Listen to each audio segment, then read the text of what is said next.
हे हाती परडी कुंकू भाळी अंतरित वली ज्योती ग भंडाऱ्याची मुठ उधळली पाप जळली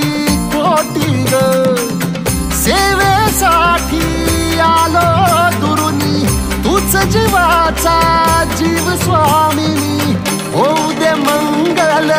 आई ग हाती परडी कुंकू भाळी अंतरित वाली ज्योती ग भंडाऱ्याची मुठ उधळली पाप जळली कोटी ग